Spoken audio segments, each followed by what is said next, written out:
কাজে সেই সরকারের নেওয়া সিদ্ধান্তগুলো স্বাভাবিকভাবেই গণবিরোধী। আমরা 15ই আগস্ট শোক দিবস সহ বিভিন্ন গুরুত্বপূর্ণ সিদ্ধান্ত যে সরকার নিয়েছে সেগুলো রিভিউ করতে বলেছি, এবং আমরা সহ এখন পর্যন্ত যতগুলো রাজনৈতিক দল আজকের এই সভায় অংশ নিয়েছে, প্রধান উপদেষ্টা এবং অন্যান্য উপদেষ্টাদের সাথে তারা পরিষ্কারভাবেই বলেছে 15ই আগস্ট, এই আগস্ট হচ্ছে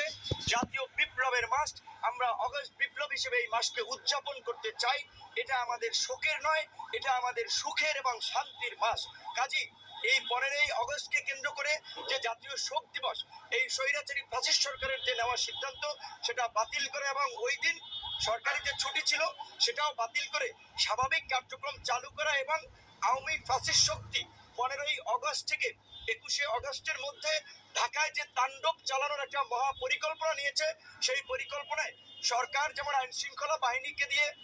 তারা মোকাবেলা করবে, একই সাথে আমরা এই আন্দোলনকারী ছাত্র জনতা নাগরিকদেরকে নিয়ে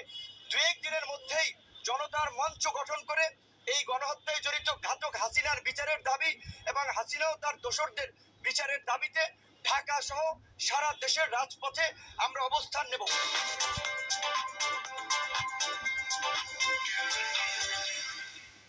পাশাপাশি আজকে আমরা 14টি বিষয় আমরা প্রস্তাবনা দিয়েছি। দেশের বর্তমান প্রেক্ষাপটে অর্থনৈতিক স্থিতিশীলতা ফিরিয়ে আনতে কোনো ব্যবসায়ীর উপরে আপনার হয়রানি না করা, সবাইকে নিয়ে মত বিনিময়ের মাধ্যমে ব্যবসায়ীদের স্বাভাবিক কার্যক্রমের সুযোগ দেওয়া, 64 জেলা এবং 650 উপজেলা এবং থানা পর্যায়ে ওসি, ইউনো,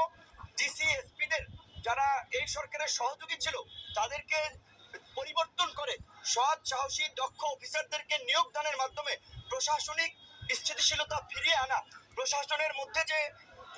পাল্টা এবং অভ্যুত্থানের যে চেষ্টা করা হচ্ছে সেগুলোকে রুখে দেওয়া, এরকম 14টি দাবি আমরা দিয়েছি। এবং সর্বশেষ যেটি আমরা কথাটি বলেছি, দ্রুত সময়ের মধ্যেই রাষ্ট্র সংস্কার ও জাতীয় নির্বাচনের রোডম্যাপ প্রদান, এবং এই যে আওয়ামী পন্থী যে সংখ্যালঘুদের একটি অংশ আপনার যে বিভিন্ন ধরনের প্রপাগান্ডা এবং বিভ্রান্তি ছড়াচ্ছে, নির্যাতন, হামলা মামলার, এবং সেটাকে প্রমোট করছে ভারতীয় কিছু মিডিয়া, এই বিষয়ে আমরা সরকারকে জানিয়েছি এবং আমরা অনুরোধ করেছি সংখ্যালঘুদের এই হামলা মামলার বিষয়ে তদন্ত করার জন্য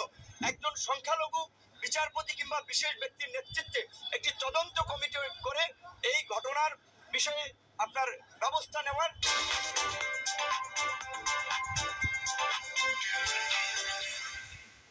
এবং উপদেষ্টাদেরকেও আমরা সংখ্যালঘুদের সাথে মত বিনিময় করার আহ্বান জানিয়েছি, কারণ বিপ্লব উত্তর বাংলাদেশে কেউ অনিরাপদ নয়, সকলে নিরাপদ, এবং সকলকে নিয়েই আমরা আগামীর বাংলাদেশ গড়ে তুলব, এবং সেই বাংলাদেশ মানবিক সমৃদ্ধ বাংলাদেশ গঠন করার জন্য উপদেষ্টাদের যেই সময় প্রয়োজন, যেই সহযোগিতা প্রয়োজন, তার সবটুকুই সব রাজনৈতিক দল করবে, সেই কমিটমেন্ট উপদেষ্টাদেরকে তারা করেছে।